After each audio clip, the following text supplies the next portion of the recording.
E o medo, ele é gigante. Você não vence dialogando, você não vence com diplomacia, querendo conversar. Não. Medo é gigante.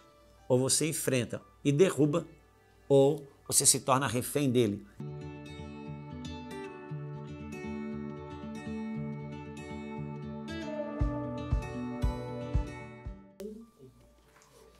Olá, Deus abençoe a sua vida, seja muito bem-vindo, muito bem-vinda a mais um episódio aqui dentro do nosso canal, no quadro Impartindo o Coração.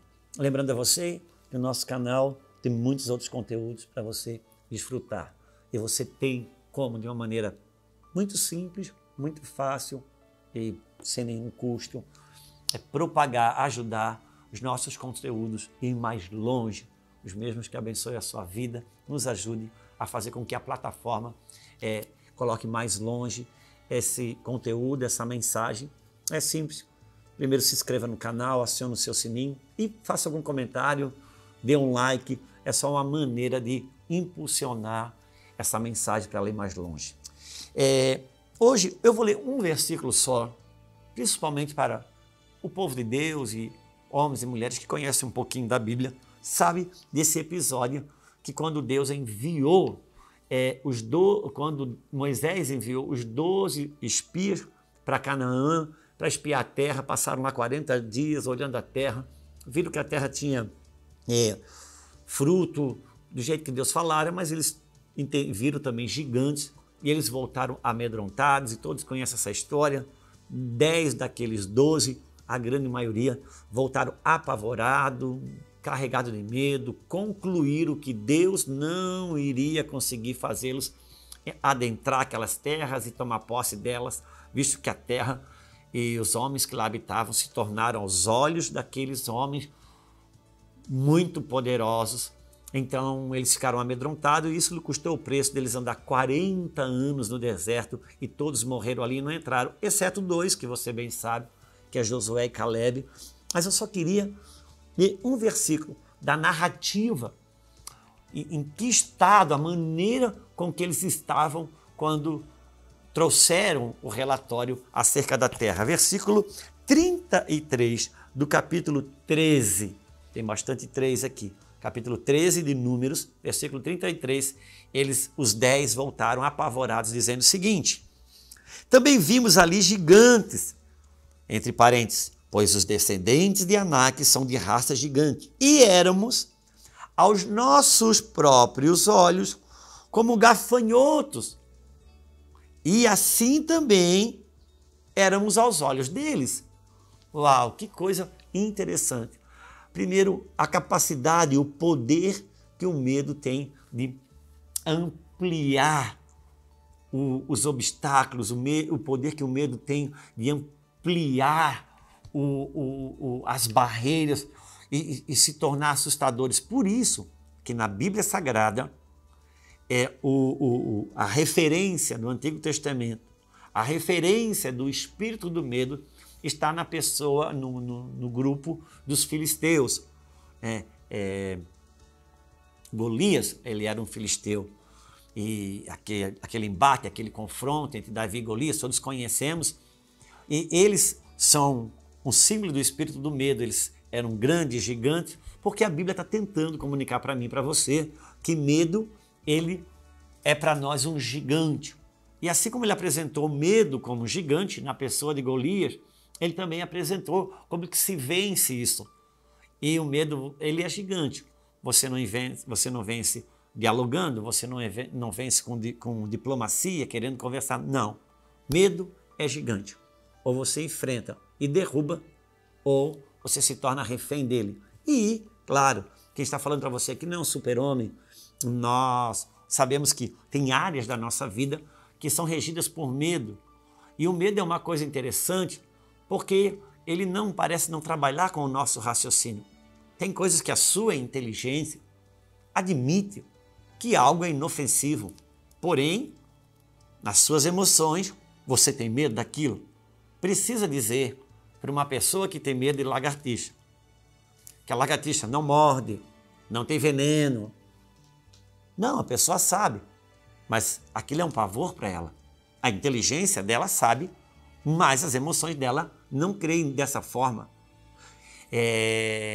Uma pessoa inteligente, ela vai concordar, por exemplo, que o maior transporte do mundo, o melhor, o mais seguro transporte que existe, é o transporte aéreo.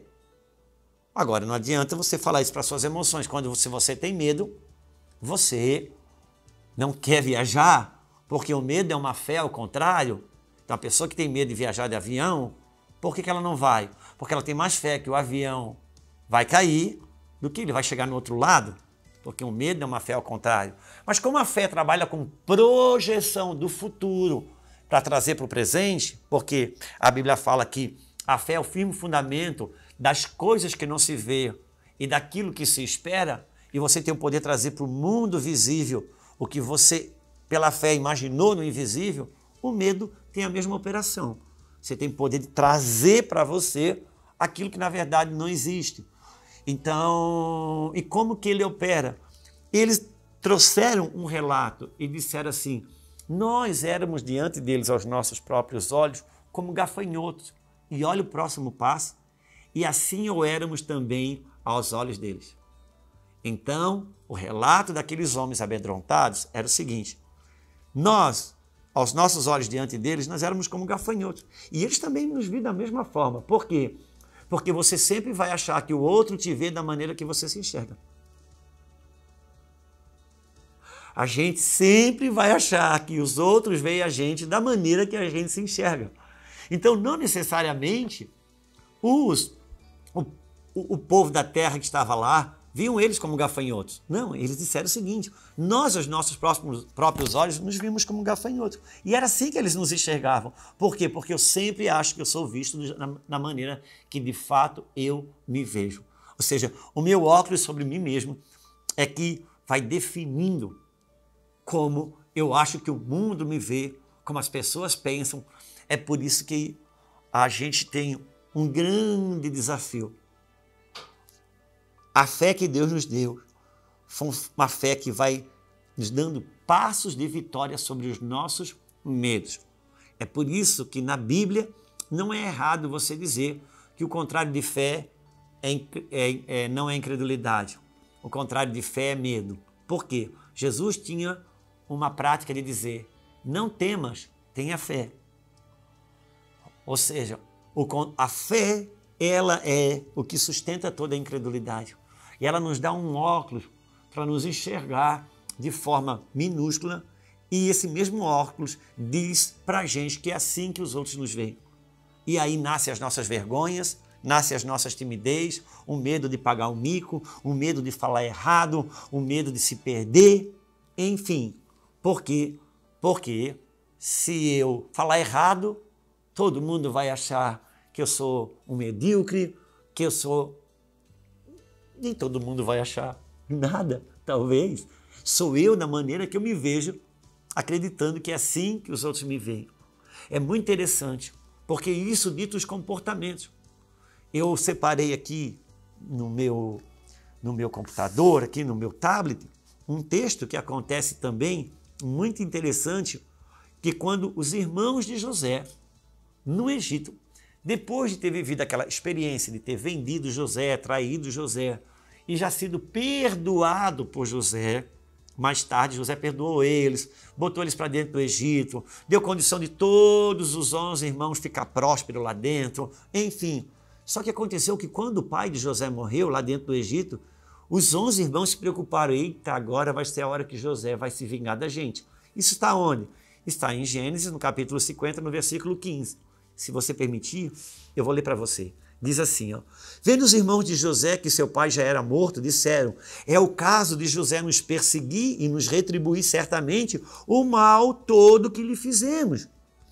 Portanto, mandaram dizer a José: olha a mentira, o teu pai ordenou antes da morte dele, dizendo: assim direis a José: perdoa, pois, a transgressão dos seus irmãos e o seu pecado, porque fizeram mal. Agora, pois, te rogamos que perdoe a transgressão dos servos de Deus de teu pai. E José chorou enquanto falavam. Por quê? Por que José chorou? Os irmãos de José, quando Jacó morreu, eles pensaram: gente, Jacó abençoou a gente aqui dentro todo esse tempo porque o nosso pai era vivo. Agora que o nosso pai morreu, ele é governador aqui no Egito, agora ele vai se vingar. Ele vai acabar com a gente aqui. Vamos, nós 11 aqui, criar uma estratégia e programar uma mentira coletiva.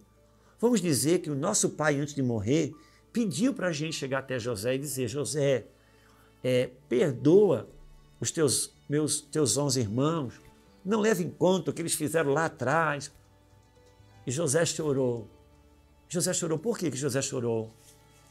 Hein, John? Por que tu acha que José chorou? José chorou porque José pensou consigo: não é possível. Peguei esses 11 irmãos na miséria, vivendo seca e fome, botei para dentro do Egito, dei um pedaço de chão para cada um, dei lavoura para cada um, dei condições dele sustentar a casa de cada um, coloquei-os num lugar tão privilegiado dentro do Egito. E eles não entenderam que isso foi fruto de um amor e de um perdão. Eles ainda estão com isso no coração.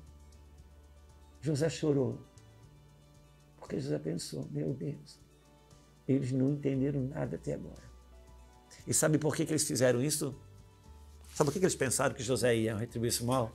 Porque era isso que eles fariam se estivessem no lugar de José. Era isso que eles fariam se eles estivessem no lugar de José. Então o medo, a malícia, faz a gente pensar que os outros têm uma posição para conosco, que na verdade são BOs, problemas a ser resolvidos aqui dentro. Daí que nascem as ofensas.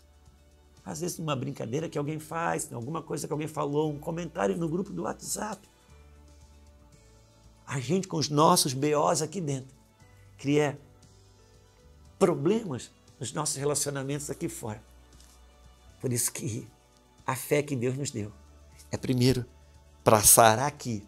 E quando sara, nos dá um novo óculos que vai me dizer que se meus olhos forem bons, todo o meu corpo será bom.